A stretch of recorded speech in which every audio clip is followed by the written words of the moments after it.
I don't want friends who just do whatever I say. I want friends who challenge me and we love each other and it's real. And that's what I love about this network. I'm allowed to be real, not perfect, not manufactured, just real. So you want to make an impact. You're thinking about starting a business, sharing your voice.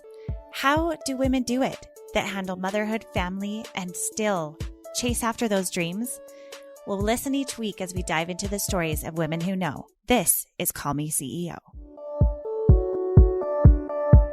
I think it's fair enough to say that this past year with the pandemic has been quite overwhelming.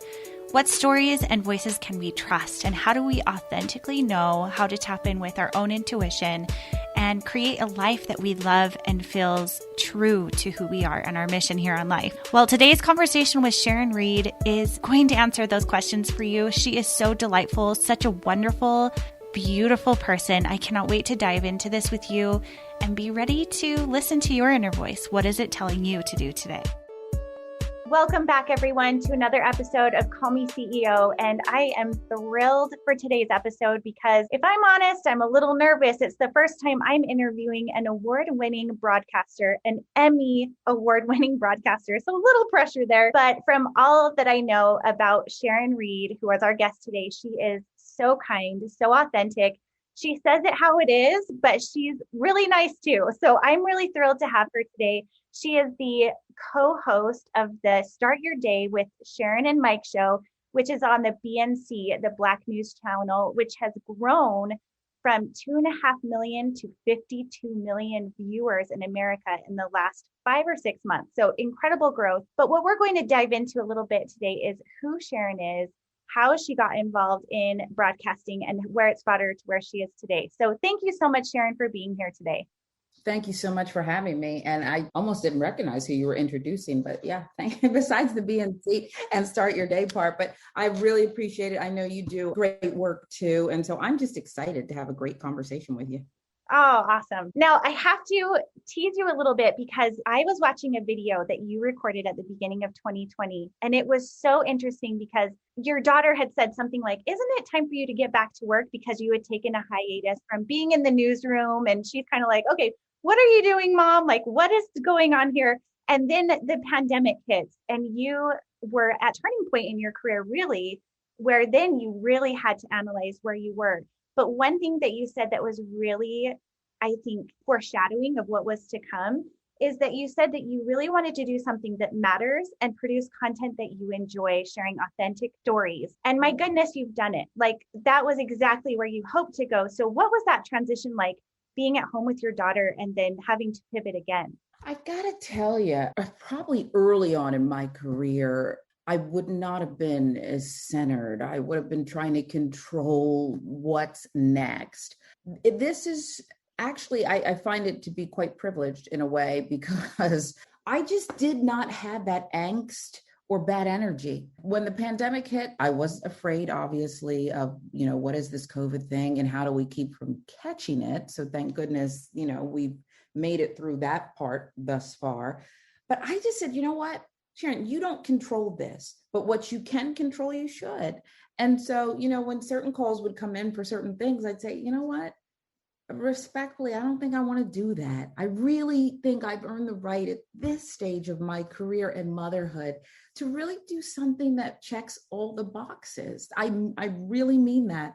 And I think that having that resolve and trusting yourself is something that takes us, particularly as women, sometimes decades to achieve. We say we do, but do you really? And so I really just tried to trust myself. So yeah, I probably got on Ava's nerves and she wanted me to get back to work and get off of her TikTok and snooping in her phone. But it was a special time to bond together, to see what was going on with her school-wise, to double down on that. I thought I was very engaged as a mom, but it allowed me to be even more so. You hate that it has to take a pandemic to refocus it even more, but it did. And so I just think that I really just worked hard to stay in the moment and not worry about what was going to happen to us, if that makes sense. Now, do you think that that centeredness and that peace, there are a few things that you said there that I wanted to dive into a little bit. Do you think that centeredness and being able to say no, where did that grow from? I know that it comes with time, but talk to me a little bit about that. And then also, do you think that the pandemic allowed you to develop that presentness even more? So I'll answer the last part first. Yes. I think all of us throughout the world were forced to refocus and just get along as best we can, in that moment. And so, yeah, for me, for sure, what allowed me to kind of, number one, Ava's almost 10. And I don't really remember life before she was born. I got to be honest with you. And it's a funny thing about children. It's not about you anymore. And I knew that instantly, before I even gave birth to her. Once I knew I was pregnant, like, I'm responsible for this being who did not ask to be here. And I really took that seriously. So motherhood was the first thing that kind of set the table and the foundation for me to be able to say, this is what I have to do. And this is what I want to do. And to kind of release some of that control. So, when the pandemic hits or, a pivot career-wise hits, I don't have the luxury of having it all fall apart and just, go to the amusement park. That's just not what I can do. And so once you know that, you just kind of say, hey, I can figure out anything. And maybe I don't have it all put together in that moment, but it'll come. And sure enough, I remember, Ava says what she says, but I remember at some point, I thought about what I really wanted.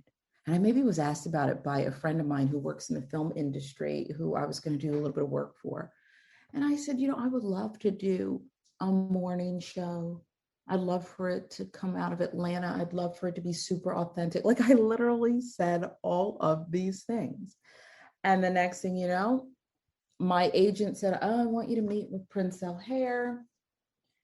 And as we sat and talked, and I thought too, even though I had that conversation with myself and, somebody else, when I sat with Prince and I heard about the network, I thought, this would be an interesting conversation. But I thought, I want prime time. Why do the boys always get to be in prime time? I don't want to be, because years ago, that's what I wanted. And as he sat across from me, socially distanced, he began to say exactly what I had said. I like you for mornings. I think this is a good idea. And I bought into all of it. And drove afterwards for a couple of hours around Atlanta, which is one of my favorite things to do to clear my head. And I was so excited. And I said, oh my goodness, this is exactly what I wanted. And I can't think of anything different that allows me to be, number one, Ava comes first. Number two, my work is meaningful too. And I believe certain things, and I'm not willing to suppress those things anymore. I'm just not willing to do that. I want to be able to be authentic and real with people, Camille. And I think that, I'm a spiritual person. I believe in God. So I'll be honest about that too. I felt like in that moment, God delivered exactly what I had held out hope for. And I was determined to create my own if it didn't come, but here we are. And Start Your Day was born, and BNC was getting that burst of energy. And I say it all the time. This is the best job I've ever had. People say certain things. Do they really mean it? I actually mean it. I actually mean it. Wow. When I heard you say that in that interview, it's been, almost 2 years ago now. It really seems like I don't know if you believe in manifesting. I love that you believe in God and that we're placed on this earth for a purpose and that He wants what's best for us. I believe in God too. And would you say that in that moment when you were doing that interview, you ever could have imagined what you have now? Or do you think it's something that was always living in the back of your mind? You just hadn't quite sorted that out yet at that point? I think I hadn't quite sorted it out. There's a lot of us in this industry who achieve certain things, who tend to have control issues. Like I said, years ago, I felt like I could control everything. I would literally take out a piece of paper and write down. And so in this year, and then 2 years, and then 36 months from now, I'm going to do this. And that's not what life is about. So the manifestation part to this day is still a little difficult for me because I think you can't let other thoughts enter. You have to be purposeful about your thoughts. Like I love Iyanla Vanzant. who I really couldn't figure out how to say her name until probably a couple of years ago, but I knew I loved her.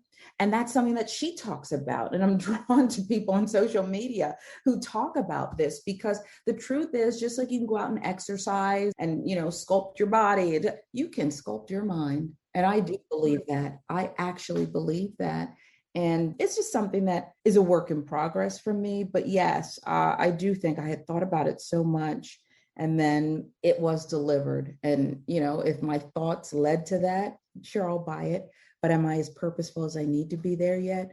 Not exactly. But that's what life is about, working on it, living it. And I do think that you have to practice it almost, every single day if you want to achieve that result. I agree. And I want to share that. You'll have to share me her link or her social handle, because I would love to share that with our audience who you're referring to. Because I don't know that I follow her, but I agree. I think that when we are practicing the strength of our mind, it can do so many things. I've actually been listening to a book called The Confidence Gap, and it refers a lot to how we can allow thoughts to live within us and either harvest them and allow them to grow, or we can observe them and watch them pass if it's something that we don't want to grow, whether it's a worry or a negative thought. And watching your career as a woman, you have put yourself in so many situations where you've had to have a lot of confidence, whether it was sports broadcasting or being on TV or taking on a new network and helping it grow. Where do you think you've harvested and been able to build so much confidence? Well, I think a couple of things. I think my parents would tell you I was a strong-willed child. I was athletic and did sports and ran track. And I hated every second of track, by the way. I hated every second of it. Me too. I did it for like one day. Okay. I did it for much longer, all the way through college. And the thing I hated about was, even if you're on a relay, Camille, it's just you out there in that moment running that leg. But what I prided myself on was not letting my teammates down, whatever level. There's lots of people better than me, but I didn't want to let people down. I wanted to, at least in my lane, be dependable. And so I think I did develop toughness early on. And I think along the way, I faked some of that confidence, where I would marry in my mind, I knew what was right. Even if it wouldn't be necessarily what I would do. I knew people had a right to do certain things. And as a journalist, I felt strongly that we should be truthful about that. We should, and honest with people and fair. And so even if it made me uncomfortable, I tried to not back down on that. And I think a lot of times strong-willed is stubborn. I was a stubborn child. As I became a mother, I think that stubbornness and some of that fake confidence grew into real confidence, because I know I can't be happy if I'm not being honest with myself, with others, and it just doesn't work for me. The rest doesn't, with my child. I'm not one of these parents who believes that it's okay to lie to your child. You can figure out the language, the appropriateness, whatever it is. I'm not someone who we want to achieve, we want to earn lots of money, and there's nothing wrong with that. Just not at all costs. That's just not me, not at all cost. If it can come in something I believe in, great, let's do that. But if it's something that I'm not sold on, it's not going to work out, because at some point, hopefully early on, I'm going to just say, you know what, as much as I would love this, I can't do it. I can't do it. And so I think we have to really, again, end up trusting ourselves. I remember hearing years ago, and I don't know who said it, that, at the end of the day, we're animals. And just like when a tsunami's coming, and we've read about it in some of the most horrific incidents around the world, that the animals trusted their senses. They began running from the shoreline and, warning others. But as humans with iPhones and clutter and teaching ourselves not to believe in ourselves, people didn't smell the rain, didn't, look around and take heed, Instead, they stayed. And you can't blame people for that.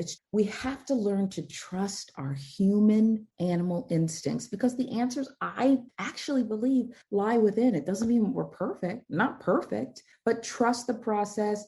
You can't learn how to be a winner if you haven't failed. I believe in that. You cannot be happy if you don't feel some sort of pain or disappointment in life. I think, how can you appreciate happiness if everything's utopia? It's one of the reasons I don't like perfect people, because I don't believe them, you know? And we see lots of imperfect people in the job that I do. And I've learned along the way not to judge them, just to, it may seem like I'm judging them sometimes. I have an opinion about a lot of stuff, but just to observe and realize that, audiences just want us to be like them, human. I think with the age of TikTok, more than ever, what's made that so refreshing as far as social media is concerned is that it is very authentic and unpolished and relatable. Mm-hmm. And I know that that's a goal for you with your show, Start Your Day with Sharon and Mike. You're taking on a lot of hot topics, and you didn't start during an easy year. It was probably one of the most controversial, heated states I can imagine in my lifetime. What is your goal with your show? And what, if you could walk away at the end of the day, years down the road, what would you say would be the most rewarding part of being in this show and what you can share with others? For me, and you're right, to start when we started on the eve of George Floyd and everything else that we were going to, it dominated us. It dominated the conversation. And at some point, Mike and I, and, the great people who work with us on this show had to sit back and say, you know what? We believe in everything we're saying here. Don't get me wrong. But at the end of the day, I'm not just that. Okay. I'm like you. I have a full life. I have love. I have laughter. I have other things. And that's not to diminish or dismiss the terrible things that are going on and dividing us and what we're going through. And I will always speak about that, no matter who it makes uncomfortable. I think uncomfortable is good sometimes. I really do. I think you have to sit with it. And that's when you learn and grow and stretch. That said, we had to find our rhythm, where we still talk about those things, but live a full experience for our audience. So for me, I think the goal is to walk away one day saying, we changed some things and we didn't fake it. And we broke that fourth wall. We allowed ourselves to be so authentic, which is different than diarrhea of the mouth, which we all have sometimes. It's that authentic trust that you have for an audience where you're not trying to game them and you're not trying to even persuade them. You're just there on the journey with them. When I watch some things along the way over the years, the thing that bothered me the most in local news and beyond, it's not just limited to local news, it's not trusting and respecting the audience. You don't have to clean it up necessarily. You don't have to, make it fit into your box where we go into a room and we start out the day and we say, this is the story, a triumph for Mrs. Jones. I don't know if it's a triumph for Mrs. Jones or not until I get there. Let Mrs. Jones tell her story and let it land where it lands. Trust the audience. So for me, I hope that, and we're all a work in progress, I hope that as the show grows, and I'm just so excited, to be part of it, is a sincere honor. It really is a sincere honor that I don't want to give up. I hope as we grow that part doesn't change, because shows go through twists and turns and they end up with more staff and bigger and better graphics and whatever it is. That part, the realness, that must always remain. And I do think that's the beauty of BNC, because it's not just, let's go to the Black News Channel. It is about truth. I've been a lot of other places with a lot of great people. I don't know that the truth was always evident in our reporting, and I don't know that we worked hard enough to be that and to trust that people can take it. They can take it. Yeah, I agree. And you can just hear the authenticity and how much you care. If you had someone, a young person that was listening to this and wanting to get into broadcast journalism and the way that it's changing, I'm curious what advice you would give to them, as well as your opinion on broadcast in live form, like the app Clapper and things like that. Do you think it's changing to more of a live, raw format? Do you think that's affecting the journalism career? I got divided opinions on this one. I really do, because on the one hand, I started my career very young alongside some people who had been doing it forever. And they weren't always great to me and didn't always want me around, but I was there, and they would call themselves purists and say, well, a young person like her doesn't belong. They didn't know anything about me or what I was about. And maybe I didn't represent who I truly was. So I tend to think that you can have it both ways. We all know those broadcasters years ago said, oh, why are we going live? The scene's been dead forever. Well, the business has changed. Live is where it's at, and that's what we're doing. And those people shifted and left the conversation, and you didn't hear from them. And then social media came. Why would I do that? And then those people had to exit. So I think you can grow, you can be all things. I think if a young person wants to enter broadcasting, figure out why. I always knew who I was, which is a blessing. I always knew that. If you just want to be on TV because you're pretty, I guess just be honest about that too. There's plenty of places for you too. And maybe you don't have to go that deep. Okay. But if you want something else, boy, you can have it. This whole thing about the business is changing.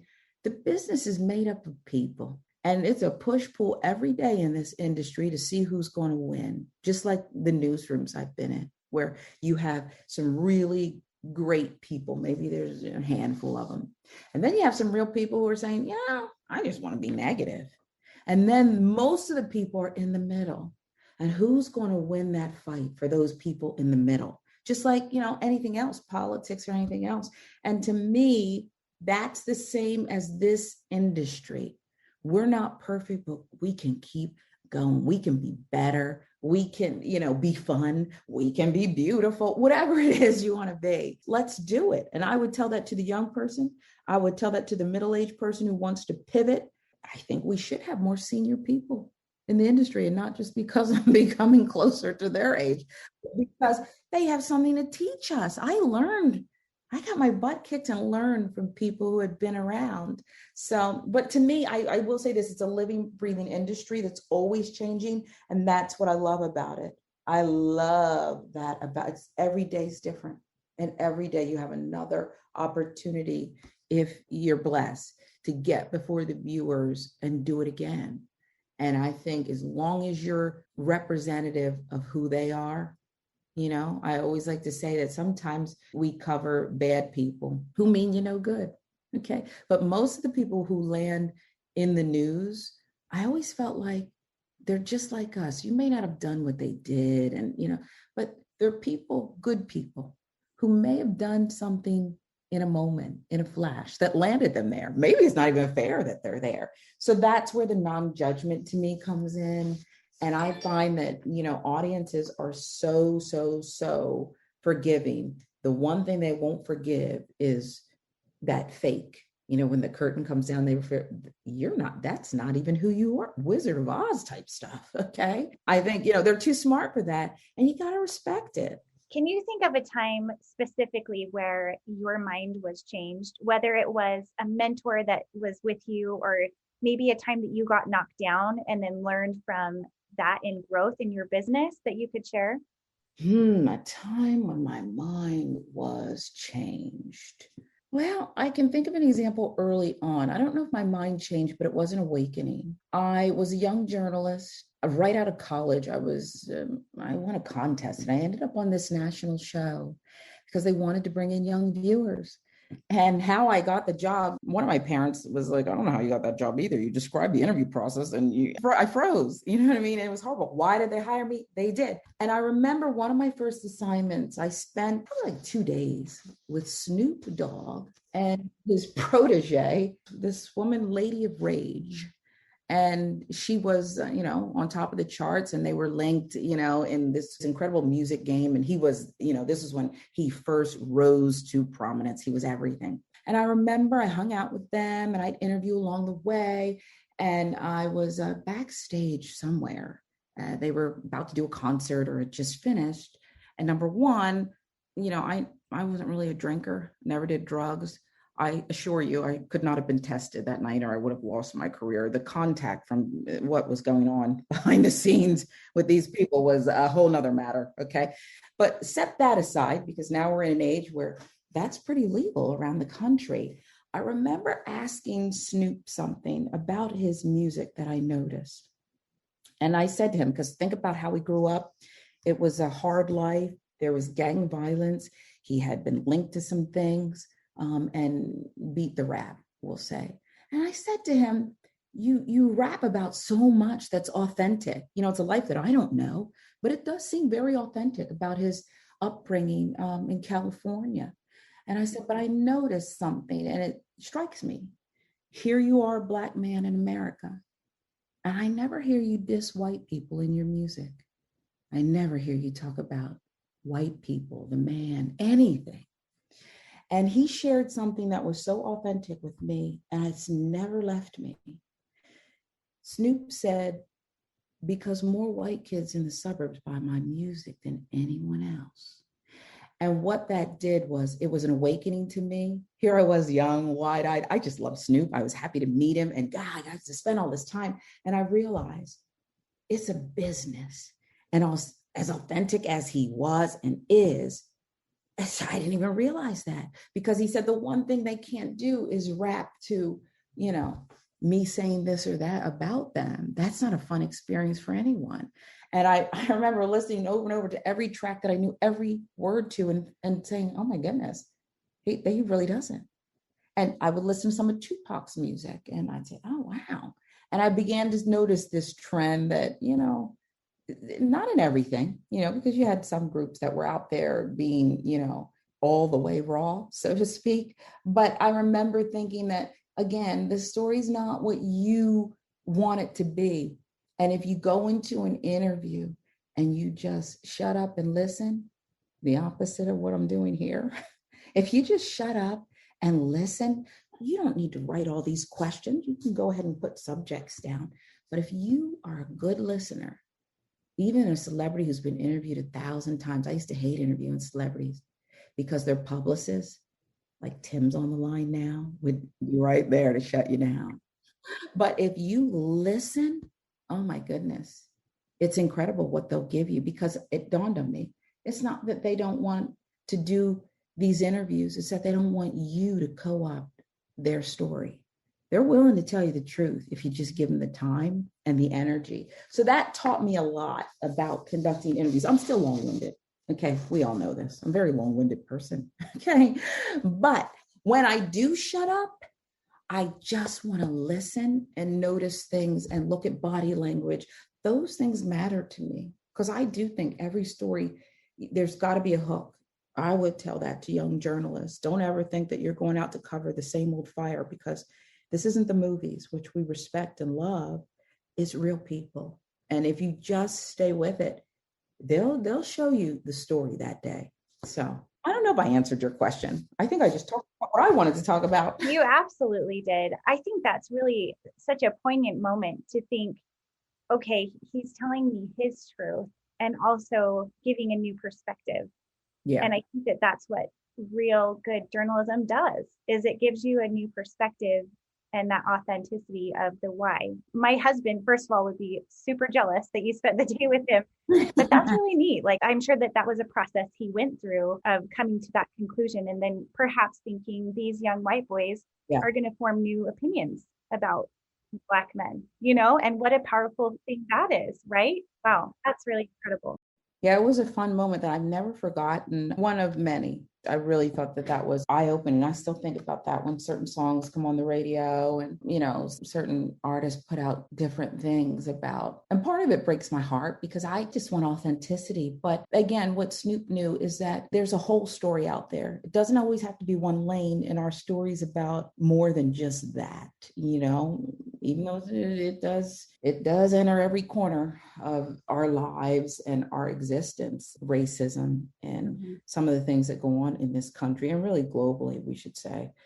But we're not this one flat thing. We're round, we have layers. And in that regard, I do think we have to make the point that we are more alike than we are different. We all want to bounce to, that track, that Snoop Dogg track. We don't want to feel bad about doing it. So I just found that to be eye-opening. And I don't even know what made me ask him the question in that moment. Maybe I was even challenging him, looking back to thinking that he would say, me saying to him, like, you're not keeping it real. But the answer I got was, for me, eye-opening and proof that you can't go into these things thinking that you know everything. You should just be like as blank as you can and just let it flow like a river where it's going to go, And one last question. Do you feel like with all of the reporting that's been done this past year, really over the past couple of years, do you feel like we as a country have made a lot of progress? Do you feel like we're anywhere near where you'd hope we'd be, looking at it from 2 years ago and where we are and what the reporting has done? What is your perception of where we are as a country? My perception depends on the day.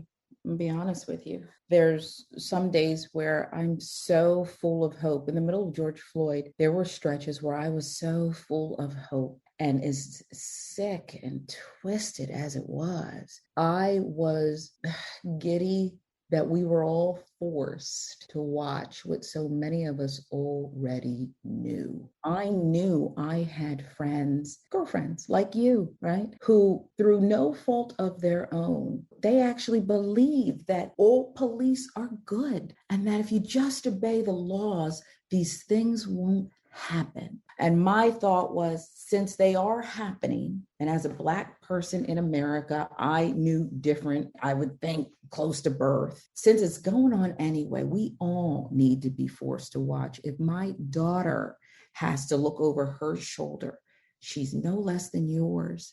And we're not going to get to a place where we can take care of these things until you feel the same thing I feel, until you are scared and have to watch that too. But I think most days I wake up and say things are changing. Other days I say not fast enough. How come no one's been arrested? No one's been jailed, tried, from Breonna Taylor to Ronald Green? Can you imagine speeding away from police and finally pulling over and have everything beaten out of you?